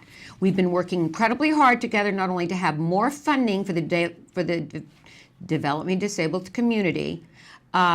He said that prior to his administration, New Jersey institutionalized more people with developmental disabilities than any state in America other than Texas. So perhaps that has been a big improvement. Yes, no, and I will say there are a lot of things that New Jersey has in its favor. I will say this, that New Jersey has the best on the parent side, parent support to other parents. They have a phone number that you can call and speak to a parent at any time to help you get support. But the reason why, and they will tell you, is that it's so hard to get to services, that some of the legal battles that people are having to go through in order to get to services, that needs to be changed in the New Jersey repertoire. And then we also have Jeb Bush. I don't see, as I'm thumbing through it, but I could be wrong, I don't see autism mentioned specifically in his, and it doesn't seem to have quite as many specifics, but please go on, look at them. Yes, you need to put your eyeballs on your candidate and the candidates that you're thinking about. Who knows who their candidate is yet? Exactly. And so I love that respectabilityusa.org is sending out and asking for these broad-based. I still want to see an autism plan that's specific from everyone. Right. And you have asked all the candidates to... We have attempted to reach out to all the candidates. Since we have had one of the different candidates represented, it is our legal responsibility if you're out there and you want some time. I'd love to put nothing your more agenda, than to have Donald Trump on this show. We will give you the time. I'd like to be not only Megyn is it our Kelly legal and influence. responsibility to offer that to you, but we will give you the time to talk about your autism plan here. Okay. So, do you have a prediction of who you think is going to be the Democratic candidate and who's going to be the Republican? I have no ideas. Well, I love asking other people because I don't. Yeah, I say Hillary versus Rubio. It'll be interesting. It'll be very, very interesting. Yeah, I think that's I would have liked to have done. seen a Rubio respectability report, Me and I would too. love to see a Rubio autism plan. Yeah. We'll look forward to see. Hello, Rubio. Hello, Rubio. Well, campaign. we know that Donald Trump believes that vaccines are a contributing factor to autism. So it'll be interesting to see how, if he were to be president, how he would handle that little ball of wax. It's all very interesting. All right, we're going to take a break, and we're going to come back with more Let's Talk Autism with Shannon and Nancy and the fabulous Vince Redmond, licensed marriage and family therapist and someone with extensive experience in the field of ABA therapy for autism, and he's going to be talking with us about changes. It's the only thing right? you can't stop. Right. Stick with us. Okay. You say howdy, we say hi. Let's get rowdy, let's get wild. Let's get wild. Let's get wild. Let's get wild. Let's get wild. Hey, welcome back to Autism Live. We heard you. Everybody wants macaroni and cheese. Yeah, but we're going to make it allergy free. But here's what's the crazy part of this macaroni and cheese. It's actually healthy. And it tastes good. Yeah, it tastes really good. That's the most important part. So we're going to start. We got our water boiling. There's so many variations on the pasta. We're using today a corn pasta. We can verify with the manufacturer that we have a GMO-free product. So let's go ahead and put that in there. Ooh, and if you don't mind, stir that up for me, my friend. Now it's sticking a little bit to the bottom. Yeah. Is that okay? We maybe add a little more high heat oil and spread that around again. One thing you gotta know about gluten-free pasta, if you overcook this, it becomes mush. Let's move this guy over to the other burner so you can see what I'm doing. And now we're gonna start with the old macaroni and cheese sauce. What's great is there's a lot of choices for, different soups. And the way that I look at soups, and again, please follow the recipe on your screen right now. I don't like to measure very often. But what I like to use is a creamy butternut squash soup. So this soup is great because it adds a lot of flavor to the dish, but also gives people another serving of vegetables. With kids, we don't want to over season. Maybe with the adults, we can season some for the kids first, pull it out, serve them, and then add a little more, garlic powder or onion powder or other types of things into your dish. So the next most important thing on this recipe is we're going to add in a thickener and the faux cheese. Now some people like their sauce really thick, so you just add in more cornstarch or more arrowroot, so that's not a big deal. How's that doing? You think it's ready? I think it's done. Okay, so why don't we switch? I'll take that, you do that. Okay. And I'm going to strain this bad boy here. Here, let me turn that off. Okay. Or we're going to cause trouble again. Trouble in Lisa's kitchen. Yeah, no. That's another show. Don't, yeah, right? So I'm going to go ahead, get this all strained. It's a good consistency. So I'm going to check to make sure our pasta is cooked. So really you just want to make sure, just like any pasta, it's a little bit squeezy, a little bit. Nice. Dude, good job. Yay. We're good. Looks yummy. So even though the cheese is not totally melted, it's okay. Don't panic. What's important is that you're going to love this recipe once you eat it. What I enjoy most about this recipe is that it smells good, but this stuff is amazing. So if you don't mind, I'm going to serve you some up, and you can maybe blow a little bit on it so you don't burn your mouth. Sorry, I'm once a mom, always a mom. Just like we tell our kids. I know, right? Oh, but I can't wait. I'm excited. So I'm gonna give a shot of this too, but Oh my gosh, that is so good. this is the ultimate comfort food. So Oh, it's so isn't good. it good? And I'm not just saying that, it is really good.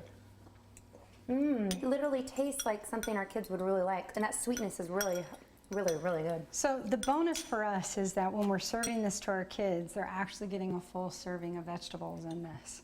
So instead of just eating a bunch of carbs and worthless calories, you're actually getting some good stuff in this.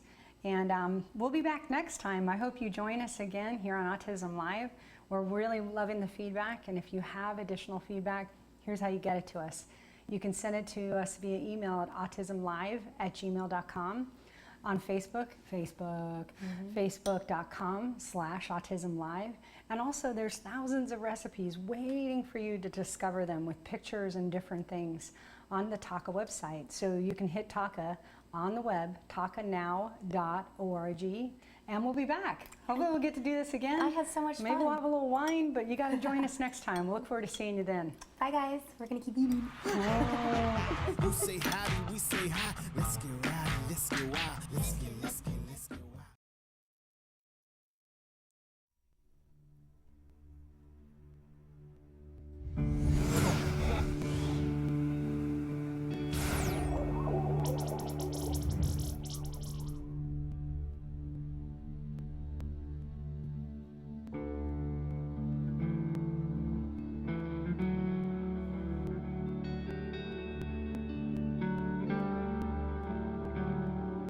Our twins, Justin and Jessica, were premature babies, so we always were very conscientious of their development. But I think it was probably 15 months, Justin started getting really obsessive compulsive with opening and closing doors. And Justin started tantruming a lot too.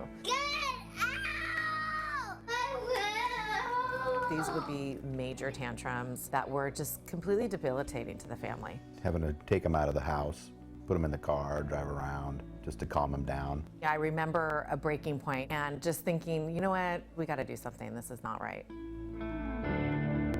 Once we were on the track to getting a diagnosis for autism, we started sharing that with our close friends and family. It just so happens that somebody from our older daughter's private school called us out of the blue. She introduced herself and she says, I know that recovery is possible. Those words so early in our journey were a guiding force for us. As we got more educated in knowing what is effective therapies for kids with autism, we realized quality ABA is vital to that progress. that's where we decided that CARD was the right provider for us and for our son. Justin responded very well to therapy. The behaviors were tracked, and we saw that what was being instituted was working. Justin, what are you doing? You are coloring. Good for you. There was real progress, and it was progress that was tangible. I just remember when he made a sentence, he said a sentence. We were just happy about it, going, no way, I can't believe you just did that. What's the date? The 18th. 18th of what month? December. Oh, what year is it? 2007. Oh, okay, so how old are you today then? 5. The therapies that CARD did for Justin didn't just impact his daily living skills, but it was a positive impact on our entire family. I'm Justin. I am in 4th grade. I like playing video games sometimes. My dream to build a teleporter machine. It's like sometimes if like we're on an airplane and it's like really long, you guys just say, oh, hurry up with that teleporter machine. We're waiting on you. And I just started Friday Night Lights. This is our 3rd game of the season, and it's pretty fun. You have to be fast. We attribute so much of Justin's recovery to CARD. Their goal was the same as our goal. We wanted Justin recovered. June 12, 2008 is a day that I celebrate every year because that is the day that Justin was deemed recovered from autism. And Dr. Doreen Grandpichet met with us, looked at him and just said, he's brilliant. You need to keep his mind stimulated because he's very smart and he has no residual traits of autism.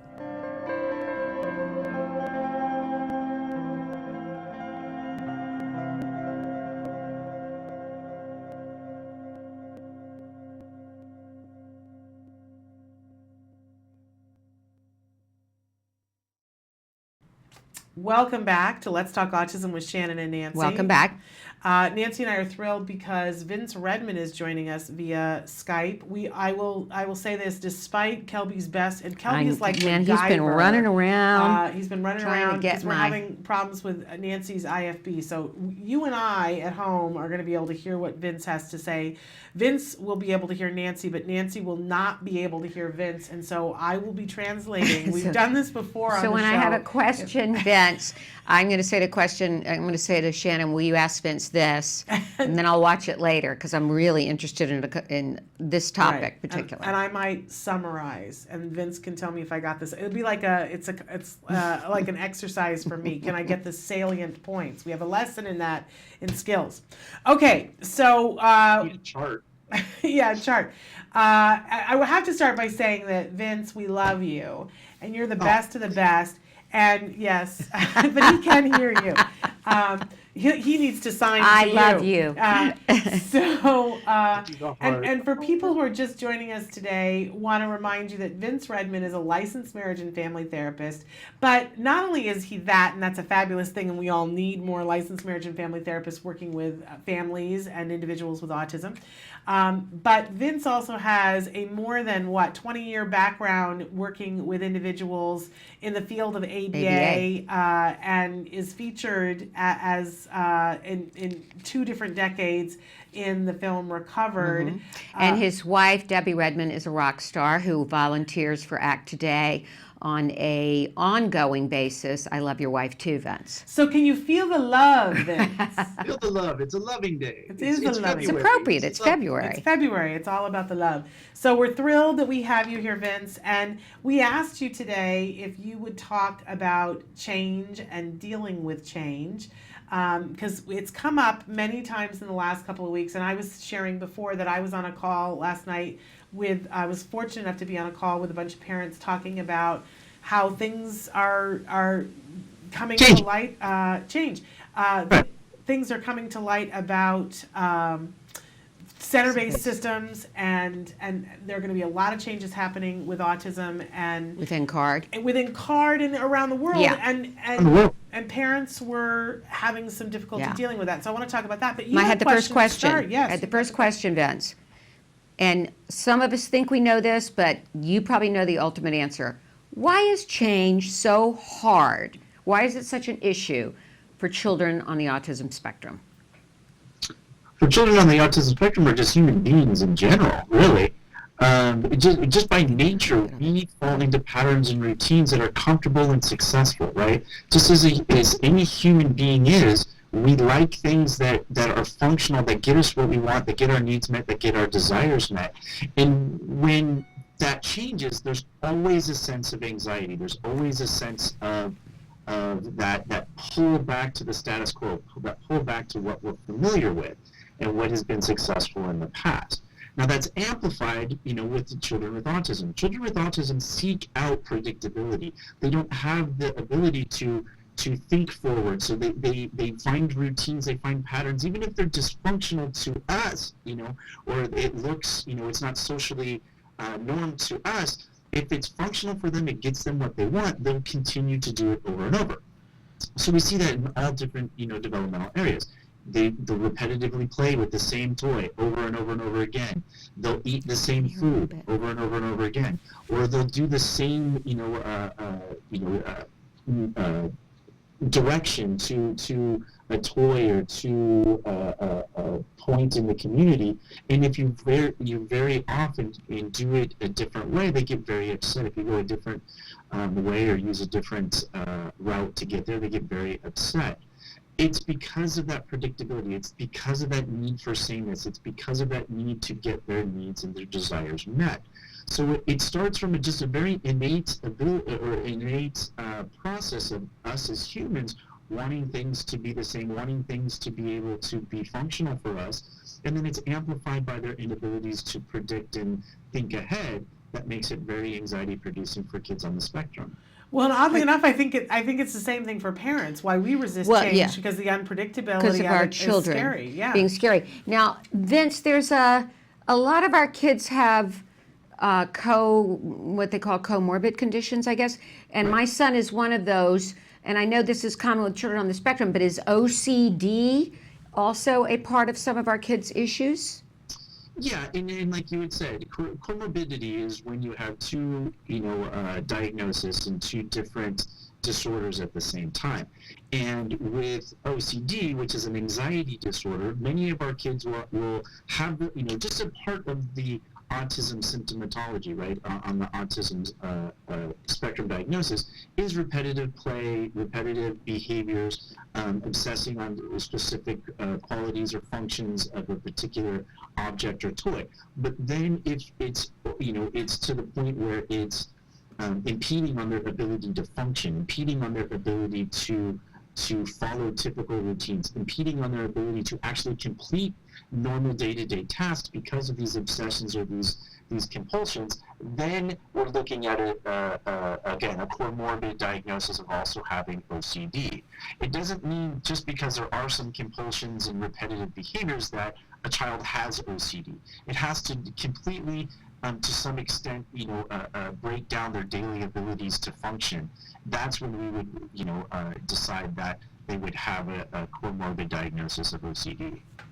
Okay, and and also follow on up, this, yeah. Okay, so as Shannon mentioned then, and it's hard for the parents, well, isn't that because of really a trickle-down effect? Because what happens when our children are under change, they get stressed, they have more meltdowns, more tantrums, more issues at home, which therefore affects the parent. Wouldn't that be the logical way of following that? Yeah, and that's the an anxiety trail that would go throughout the family, right? The more behaviors and difficulties the children have, the more the parents have to deal with, the more stress they're going to incur, the more that they're going to have to use their resources and skills to be able to mediate that, which is going to cause more stress and anxiety in their family and on them personally. So yeah, it would be difficult for them when that happens. Although I'd like to say that I'm going to call myself out here, that there are times when this happened to me 2 weeks ago, that somebody was talking about changing something at school, and I immediately was like, well, kids with autism, they don't say what you usually say when you do that you get your, it's a little more X-rated for this show. Oh, I don't know what I say. I'll have to check later. But anyway, my first jump to as a parent is that I will say, well, kids on the autism spectrum don't deal well with change. And somebody very nicely, heaven help them, because they, it was not a moment to say it to me, but somebody nicely said to me, is it really that he will have a hard time with this change, or is it really you that will have a hard time? And I think it was an appropriate thing to ask me, because as I thought about it, a lot of times my fear is that he's going to have a reaction to it, and he doesn't. So the anxiety really just rests with me and in old patterns. And I'm sure, Vince, you have seen this before, a parent who is afraid that the child's going to have a reaction. Child doesn't. It's just the parent being afraid of it, Right. Calling myself out, can't speak to anybody else. But I'll call myself out on last week. I thought the most difficult day of my entire life, Vince, would be the day that I told Wyatt his father was leaving his body. And it was so much less traumatic. Shannon was there. Yeah. So much less traumatic than I anticipated. And let me tell you how he has reacted to the death of his father. He has gone back to his routine. The therapist said, you may not want to send him to school tomorrow. I asked him Monday night after we were hugging and crying together, and I said, honey, do you want to stay home from school tomorrow? No, Mommy, I want to go to school. Do you want to have your teachers come in the afternoon? Yes, Mommy. Yeah. He even chose to go to tutoring on He Saturday went to morning. tutoring on Saturday morning. Chose it over going to Sky High and jumping on a trampoline. Yeah. He's done so well. Yeah. But back, once again, the routine is very comforting for him. Yeah. Right. So, well, again, it like I had said earlier, it's that sense of normalcy. It brings that sense, again, of pattern and predictability, which is what is comforting for Wyatt right now. Right, his emotions are going to be very, very unsettling and very confusing. That pattern, that routine, that consistency, that that predictability is what's actually comforting for him. That's going to actually make him feel better. Absolutely.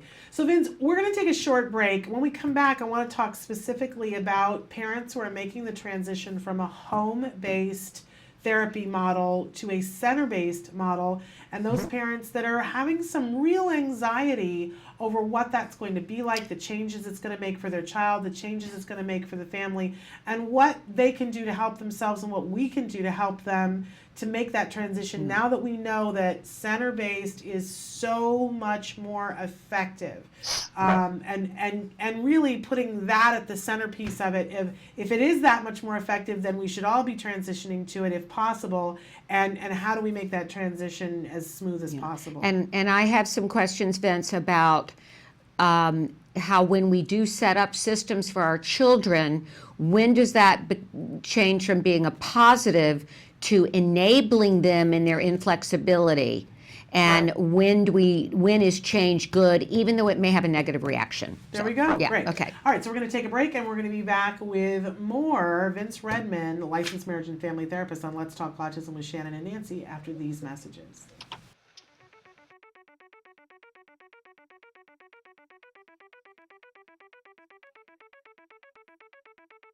Hi, I'm Shannon Penrod, and we're at the ABCs and XYZs of Special Needs Conference. And this year, for the first time, they've got something really remarkable. It's the Entrepreneurial Boutique. These are all items that have been made and are being sold by individuals who have special needs. So we're going to do a little shopping and talk to some of these fabulous entrepreneurs. Come on. My name is Molly Rarick, and I'm founder of Breed's Gift. We're a nonprofit that serves teens and adults with special needs, like Chase here. We were founded in 2013 and serve people in the Conejo Valley, Santa Barbara, and LA. Our main objective is to give our participants the skills they need to gain a more independent life. My name is Shelley Cox, and Lisa Zalagi and I are founders of Creative Steps and Create Micro Business Enterprises. And the items that we're selling here today are all made by the clients who have passions about what they want to make, and then they get the profits from what they make after we've paid all of the other expenses. We are here today because my goal is to be independent, and also I would like to share all my artwork, and I would like to sell. Thinking about at his young age being a businessman, it's amazing. I cannot be more proud.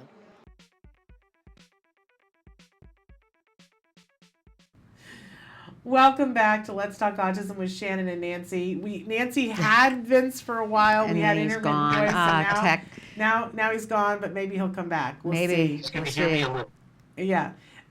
In any case, we had said before the break, and by the way, Vince Redmond is here with us. He's a licensed marriage and family therapist and somebody who has extensive experience working in the field of ABA with individuals who are on the autism spectrum. I will say this, Vince has worked with very little kids up through the teenage years and the adults. He's just such a wealth of knowledge for us.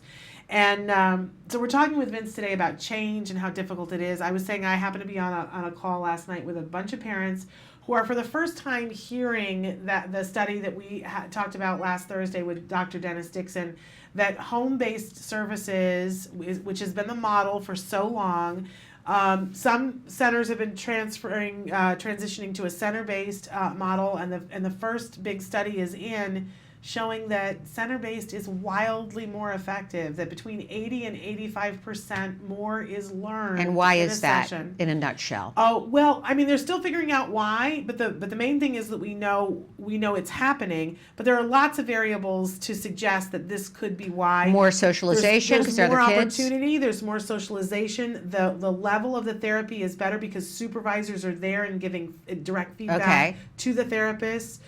Sessions aren't being canceled because if a fill-in is needed, it's right there. I got it. There's just so many reasons why. Yes, I got Vince. From some of the home routines, the home triggers, the home comforts, the home, set behavior patterns that the kids have. Good point, Speaking Vince. of change, yeah. Yeah. Yes.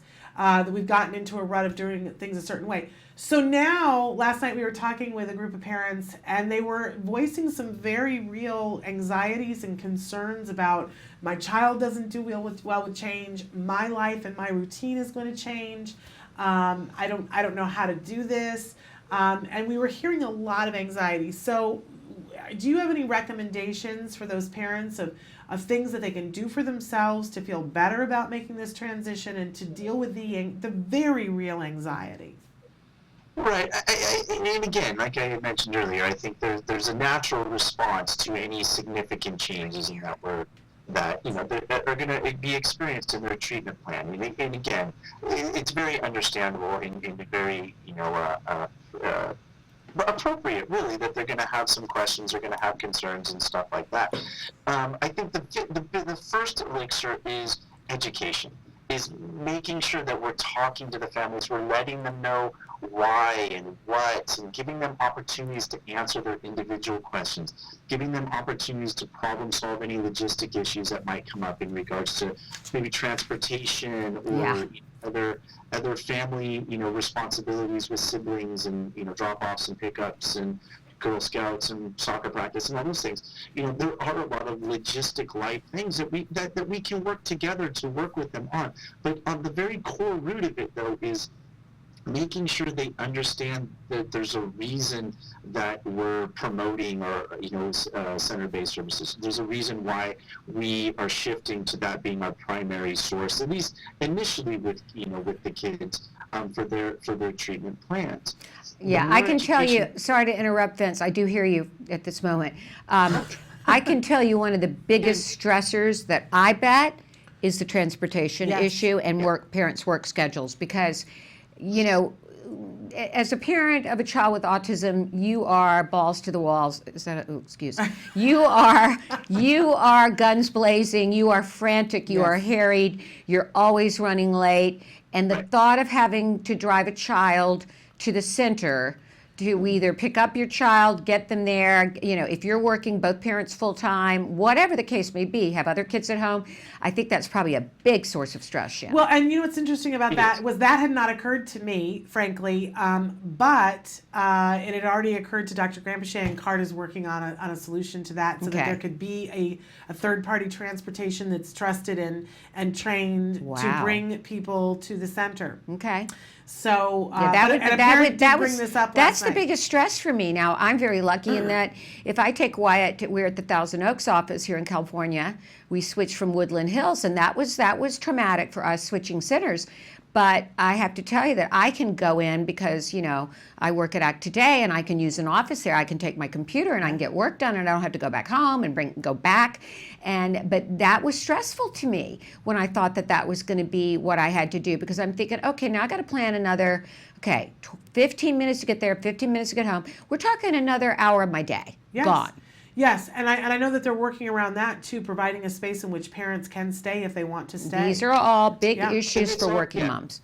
And all those workarounds are available, and I think again we have to fight that that initial knee-jerk reaction of, because it's going to change things and it's going to change the way we're used to doing our daily routines. That doesn't mean that there's not workarounds. It doesn't mean that there's not problem solving. It's just being able to ingest all the information first, process it all, and then look at the possibilities and the problems, the possible resolutions to this, this type of change, or any change, really. Yeah, well, and some of it just comes down to willingness, right? Yeah. Willingness to work through what's difficult. Yeah, and it's difficult for people. There was that bestseller, Who Moved My Cheese? Exactly. I talk about that all the time. Yeah, it's like, don't move the cheese. Yes. Vince, I have some questions regarding our kids and their need for stability and routine. Sure. And when does that, we do a lot to facilitate that. We do a lot, for example, with my son, his therapist comes in, the first thing they do is write a schedule together. Wyatt has a set, because he does have such severe OCD, he has a very set way of doing things. And literally, if a cup is on the wrong counter, he has to move it. If something is not in the refrigerator right after it's out on the counter, he has to put it back in. He has to wash a dish. There's some good things with this. Yeah, But could be worse. at what point are we enabling the inflexibility and not encouraging our children to be more flexible in their behaviors? Great question, great question. And it all has to be incorporated in the treatment plan, right? I think there's a belief system out there that absolute consistency is what's needed when you're doing ABA therapy, which that's not true. There is no such thing as absolute consistency. You're never going to have a schedule, the same therapist that are going to do everything the same way, the same time, every day. You know, it's just not, as human beings, it is impossible to have absolute consistency. But when we look at, you know, the different types of flexible thinking, some of that varies depending on where the child is on the spectrum, but we have to build in flexible thinking. We have to build in then being able to resolve problems multiple ways. We have to be, build in their abilities to modify or to modulate some of their anxieties. It's okay that the rug is crooked. It's okay that the glass is on the counter and it's not in the sink, or whatever it may be. We have to show them and build in those anxiety, systematically those anxiety reducers to let them know that those are acceptable levels of change. Now, there's obviously it's not recommended, nor does the research report, just doing therapy and just doing everything just kind of, tangentially with any course or curriculum. But when we're building an ABA treatment plan, we're actually systematically building in flexible thinking. We're building in, the skills that the children need to be able to resolve things with multiple answers, being able to look at things with multiple points of view. But that's going to take time. That's not something that's going to happen overnight. Yeah, and I think you got to hear most of that. I got to hear most of that. And we had one particular supervisor who I adore, but probably the toughest one we ever had. And he would really not want Wyatt to get away with this. I mean, like Wyatt would take the dog bowl and put it, the dog water bowl, and put it right where he wanted it. Mm-hmm. And this particular therapist would put it right back where it was. And Wyatt would go take the dog bowl, and this particular therapist would put it right back where it was. And it drove Wyatt crazy, and oftentimes drove him to tantrum. And this therapist was very big on not allowing Wyatt that very obsessive behavior. Now, we don't have that person on our team anymore. I don't know, And I think it's important, though. There were certain therapists that we had that would come and do this situation to create the tantrum so that they could deal with the tantrum. They didn't expect us to do that. And I don't know in terms of I don't know that he expected you to also do that, but that was a great way for him to work on that flexibility within that moment. Yeah. But I don't think that means, Vince, that doesn't mean that she needs to uphold that, right? Right. Well, and plus, it's one of those, we need to have a distinct, a definition of which battles we're going to be, we're going to Absolutely. Pick your battles. Pick your battles. Specific behaviors and specific obsessions that we're going to target. We can't target them all, because if you do, then you're putting the child in a complete state of uneasiness. And you can't do that. No, you can't. Especially when they're under stress, right, Vince? Yeah. Under severe stress. And I do want to say one thing. It used to drive me crazy that we had to change teams every so often. Pretty but it's often. Good for your kid. That's what I was told. And then I would see these kids. Another child who Wyatt went to school with for many years, who had the same therapist for many years, and of course that kid was making progress by leaps and bounds, and I was attributing it to the fact that he had the same therapist all those years, which probably had nothing to do with it. Well, who knows? Who knows? But Vince, you can attest to this too. We only have like 2 more minutes left, but generalization is the thing that we're always going for. Yeah. And that means that your child has to be able to do it in different locations with different people at different times. Yeah. And if they only ever have one therapist ever, I don't think that that's the ideal circumstance for generalization. No, and certainly talk about not wanting change. Wyatt still talks about therapists he had when he was in 2nd grade and missing them. So you certainly don't want that huge bond and that constancy, because then they'll really not have. Then they'll really have a problem with change. But Vince, we're all out of time, but we love you, and we just think that you're fabulous, and we so appreciate you always coming to help us to deal with some of the tougher things that we're dealing with. And thank you. And just real quick, just on that last note, there's a difference between uncontrolled change and controlled change, right? And we can control some of the change by adding and subtracting certain therapists. Uncontrolled change is what's much more difficult for our kids, when there's no pattern, there's no control over it, and then they can't find that predictability either. Okay. Good point. Good point. Really, this is fascinating. This is a great topic today. I learned a lot. Yeah, I did too. And I think that's really helpful to parents and to the whole idea of working with our kids. Thanks, Vince. Thanks, so much for Vince. being with us. See you next month. Bye-bye. We'll see you in March. I didn't hear the last thing he said. He said bye. Oh, okay. Anyway, we're out of time, but I want to thank you for being here. I want to remind people that tomorrow, on tomorrow's show, Kimberly Herwill, I'm going to say her last name wrong, she's going to be with us talking about AIT, auditory integrative therapy that we talked about last week. She's going to be talking with us about why that can be so crucial for our kids. We're also going to have the folks from Fraser talking about quick cues, and Ned Saheen is scheduled to be with us. He's waiting to see. He's on retreat. We're trying to make sure he's got a camera. He does brain power, Google Glass for autism. Yeah, cool. So that's tomorrow. You're not going to want to miss it. Until then, give your kiddos a hug from me. And give yourselves a hug from me. Bye-bye for now.